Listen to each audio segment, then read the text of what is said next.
Hetal Bhandari from HR Institute of Studies. Today we are going to continue with the same chapter, chapter number 2, Statistics of Standard 12. Okay, we'll continue with the same topic, that is scatter diagram topic of finding correlation. Okay, scatter diagram में अपन ने 2 point already पढ़ लिए, that is perfect positive correlation, perfect negative correlation. Correlation मतलब क्या होता है, दो variable के अंदर कोई भी चेंजेस हो रहे हैं उसके बीच में रिलेशन ढूंढना. अब परफेक्ट पॉजिटिव क्या होता है, जब ग्राफ के अंदर एक ही लाइन में सारे पॉइंट्स जो भी अपन ने एक्स एंड वाई ग्राफ में पॉइंट आउट किया, प्लॉट किए, जो भी पॉइंट्स ग्राफ में प्लॉट किए हैं वो पॉइंट्स एक ही लाइन में from left to right upward direction में जा रहे हैं तो उसको बोलते हैं perfect positive. And from left to right downward direction में जा रहा है तो उसको बोलते हैं परफेक्ट नेगेटिव कोरिलेशन. क्या बोलते हैं, परफेक्ट नेगेटिव कोरिलेशन. अब हम पढ़ेंगे partial perfect and partial negative. अब पार्शियल परफेक्ट क्या होता है, ठीक है, just a minute. Partial perfect मतलब जो होता है, अपन ने जो लाइन अपन ने ड्रॉ की थी परफेक्ट पॉजिटिव के अंदर, तो पार्शियल परफेक्ट पॉजिटिव क्या होता है, अपन ने जो लाइन की थी from left to right in the upward direction, तो ये लाइन के आजू बाजू ही किधर पॉइंट्स हो, ये लाइन पे पॉइंट्स हो, लाइन के आजू बाजू ये लाइन पे पॉइंट्स हो, उसको बोलते हैं पार्शियल परफेक्ट पॉजिटिव. ठीक है, पार्शियल परफेक्ट पॉजिटिव या पार्शियल पॉजिटिव कोरिलेशन. क्या बोलते हैं, पार्शियल पॉजिटिव या परफेक्ट पॉजिटिव क्या होता है, अगर लाइन पे होता है. पार्शियल पॉजिटिव क्या होता है कि लाइन के आजू बाजू या लाइन पे हो. क्लियर है. अब पार्शियल नेगेटिव क्या होता है, left to right downward direction, लेकिन लाइन पे हो या लाइन के आजू बाजू ही किधर हो.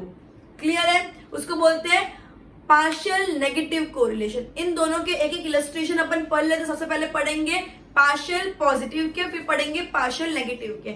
उसके बाद लास्ट पॉइंट आएगा there is lack of correlation, मतलब वो कोई यूनिफॉर्म पैटर्न नहीं बनाता, किधर भी रेंडमली पॉइंट्स प्लॉट किए हुए, उसको बोलते हैं there is lack of correlation. उसको क्या बोलते हैं, there is lack of correlation. तो अपन ने ये स्कैटर डायग्राम में 5 चीजें पढ़ी, perfect positive, perfect negative, partial positive, partial negative and there is lack of correlation. अभी 2 चीज ऑलरेडी डिटेल में कर चुके हैं विद इलस्ट्रेशन में. 3rd चीज, 4th चीज एंड 5th चीज अभी ही कंप्लीट करवाने वाली. ओके, सो 3rd चीज का इलस्ट्रेशन नंबर 3rd.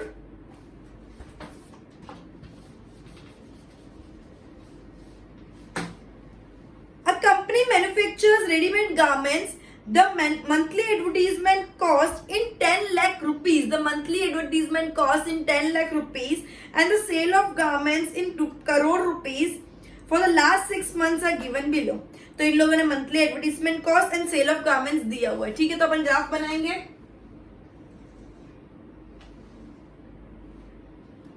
इन लोगों ने दे दिया एक्स एक्सिस में एडवर्टीजमेंट कॉस्ट आना चाहिए एंड सेल वाई एक्सिस में. ये अपना हो गया ओरिजिन, ये X axis and this is Y axis, this is advertisement cost. क्या लिया एडवर्टीजमेंट कॉस्ट करो 10 लाख में, तो 10 लाख रुपीज. ठीक है, एंड ये है सेल ऑफ गारमेंट्स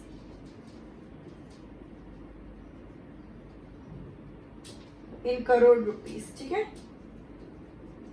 यूनिट लिखना कंपल्सरी है. अब ये 5, 8, 10, 15, 12, 9 एडवर्टीजमेंट कॉस्ट है, तो इसमें मैक्सिमम क्या है 15 है. तो मैं क्या करूंगी, 2 का डिफरेंस ले लेती हूँ.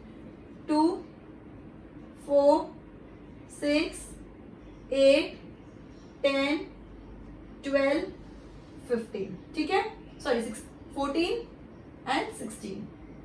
मैंने 2 का डिफरेंस लिया, मतलब 1 unit is equal to 10 lakh rupees. अब सेल ऑफ गारमेंट्स क्या है, सब राउंड फिगर है, 20, 30, 50, 70, 60, 35. आइदर मैं 5 का डिफरेंस ले सकती हूँ, आइदर मैं 10 का डिफरेंस ले सकती हूँ. ठीक है, तो अगर मैं 5 का डिफरेंस लू तो 5, 10, 15, 20, 25, 30, 35, 40, 45, 50, 55 एंड 60. 60 मैक्सिमम है, नो सॉरी 70 मैक्सिमम है. सो 65 एंड 70 मैक्सिमम है. अब सबसे पहला क्या है, एडवर्टीजमेंट में अगर 5 हो तो सेल 20 होगा। 5 मतलब 4 और 6 के बीच में होता है 5 और सेल 20, तो एक पॉइंट मैंने इधर प्लॉट कर दिया। एडवर्टीजमेंट अगर 8-10 लाख रुपीज होगा मतलब 80 लाख होगा तो सेल ऑफ गारमेंट 30 करोड़ होगा। एडवर्टीजमेंट अगर 80 लाख होगा तो ये 30 करोड़ होगा। Okay, now 10 and 50, 10 on x axis and 50 on y axis. Okay, now 15 and 70, 15 on x axis and 70. Okay, then 12 and 16, 12 and 16. Okay, then 35, 9 and 35, 9 and 35. Okay, so इसके अंदर सब एक लाइन में नहीं है लेकिन लाइन के आजू बाजू है। सब एक लाइन में नहीं है लेकिन लाइन के ये एग्जैक्टली स्ट्रेट लाइन नहीं बन रही लेकिन लाइन के थोड़ा आजू बाजू है, तो इसको क्या बोलते हैं, पार्शियल पॉजिटिव। लेकिन left to right upward direction में है तो partial positive, left to right upward direction में इसको बोलेंगे पार्शियल पॉजिटिव कोरिलेशन। ओके, एक बार समझ लो अच्छे से, मैंने सब पॉइंट्स प्लॉट कर दिए, सब left to right upward direction में और एग्जैक्टली सेम लाइन में नहीं है लेकिन आजू बाजू है, तो उसको क्या बोलेंगे, partial positive correlation, partial positive correlation. एक बार गो थ्रू कर दो फिगर को, एंड तुमको ग्राफ बुक में ही बनाना है परफेक्ट रिजल्ट के लिए। Okay, switching to the next sum. Okay, मैं स्केल लिखना भूल गई, इधर की स्केल क्या है, X axis 1 centimetre is equal to 10,000 rupees and y axis 1 centimeter is equal to 5 crore rupees. ठीक है, तो तुमको ये लिखना कंपल्सरी, स्केल तुम तुम्हारे हिसाब से बना सकते हो but point out plot clearly अच्छे से करने का। Clear everyone? Okay, will continue with the next some, that is illustration number 4. I already make you understand the concept regarding the same, that is partial negative correlation, that is partial negative correlation। मैंने already इसका concept detail में बता दिया, मैं directly सम के साथ शुरू करूंगी। illustration 4, now a company manufacturing spare parts for vehicles fixed different prices of rubber brochure for 5 months to know the effect of price on its demand. Draw the scatter diagram from 8 and discuss about the nature of the correlation। इसे scatter diagram बनाना है और बताना है कौन सा correlation है। Diagram से तुमको समझ आएगा कि कोरिलेशन किस टाइप का है। ओके, सब सम में डायग्राम से ही समझ आएगा कोरिलेशन किस टाइप का है। Okay, so where both the axes intersect, that is the origin, this is the x axis horizontal, vertical is the y axis। Okay, so price is x axis, तो price लिख देंगे हम इधर।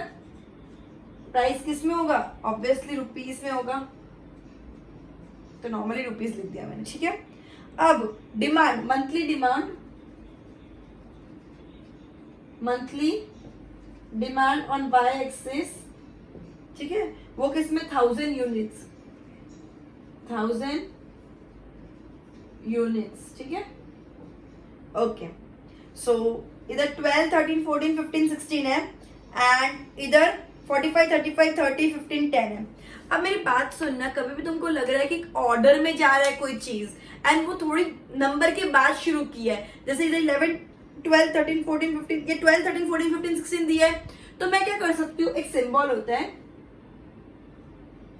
ये symbol लगा के तुम लोग कोई भी यूनिट से शुरू कर सकते हो। ये सिंबल लगा के तुम कोई भी यूनिट से, लेकिन वो यूनिट के बाद नेक्स्ट यूनिट ही आना चाहिए इक्वल स्पेस में, मतलब सब स्पेस, सब नंबर्स के बीच में, सब चीज के बीच में इक्वल स्पेस होना चाहिए एंड नेक्स्ट नंबर ही आना चाहिए। अगर मैं 12 से शुरू करूँ तो 12, 13, 14, 15, 16 ही आना चाहिए। समझ रहे आप? 12 के दौरान तुम 15 लिख दो, फिर 18 लिख दो, ऐसा नहीं चलेगा। ये जो साइन होता है इसका मतलब क्या, अब जो नंबर शुरू हो रहा है ना, उस नंबर से इक्वल स्पेस पे सब नंबर होंगे, लेकिन उसके बाद वाला सब्सिक्वेंट नंबर ही आएगा, तुम रैंडमली नंबर नहीं लिख सकते। क्लियर है? अगर मैं इधर, वैसे अपन 0 के बाद 1 से शुरू करते हैं, बट अगर मैं 11 से शुरू कर रही हूँ तो ये साइन लगाना पड़ेगा कि मैं 11 से शुरू कर रही हूँ। क्लियर है? अब है ना, तुम 12 से भी यूजुअली शुरू कर सकते हो, लेकिन मैं 11 से इसलिए शुरू कर रही हूँ ताकि एक मेंटेन हो कि 10 तक राउंड फिगर खत्म हो गया, अब 11. ओके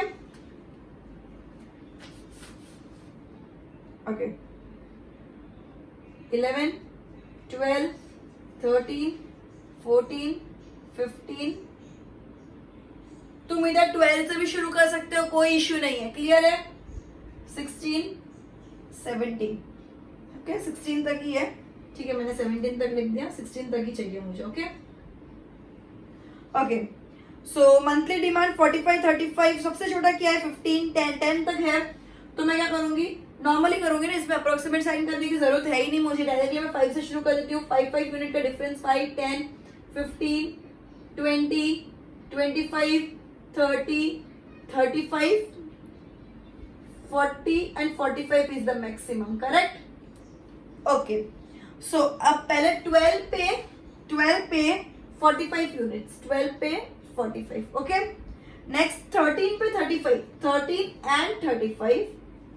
उसके बाद आएगा 14 and 30, 14 and 30.